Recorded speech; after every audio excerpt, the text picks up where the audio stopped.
अब इसमें होम्योपैथी की मैं मज़ीद मैं मेडिसिन बताता हूँ। अब ड्रोसरा कॉल्चिका क्यूपर मेट और उसमें एक काकोलोचीनियम एक मेडिसिन आती है जो नसोड़ से तैयार होती है। जो काली खांसी के नसोड़ जो बीमारी होती है ना, उसका जो जरासूमा है उसको लेके तैयार की जाती है।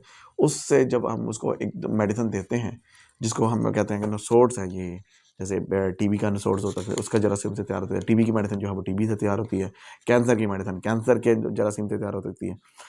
इसी तरह शुगर की जो मेडिसिन है, इसी तरह उनकी नसोड्स जो है ना, वो उसके लेके काली खांसी के जो जरासीम होता है उसको लेके जब उससे तैयार करते हैं, तो उसकी ही दो एक उसकी मेडिसिन देने से उसकी बीमारी जो है ना वो जड़ से ख़त्म हो जाती है।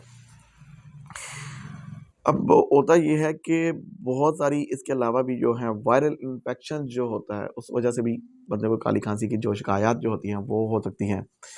और ये हम कह सकते हैं कि अगर आपको भी ऐसी बहुत सारी आप भी देखते हैं कि आपकी फैमिली में या कुछ है, तो आप भी उसको जो है ना वो हमारे साथ अपना जो केस है वो स्टडी करवा सकते हैं। आप उसका हमारे साथ मशवरा कर सकते हैं। अपने इसी तरह मज़ीद कोई आप केस स्टडी करवाना चाहते हैं तो आप करवा सकते हैं, और करवाने के लिए आप हमारे व्हाट्सएप नंबर पर रब्ता कर सकते हैं। तो इंशाल्लाह मेरी मज़ीद ऐसी वीडियो को देखने के लिए आप मेरे चैनल को सब्सक्राइब, लाइक और शेयर लाज़मी कीजिए। मिलते हैं नई वीडियो के साथ। अल्लाह हाफ़िज़।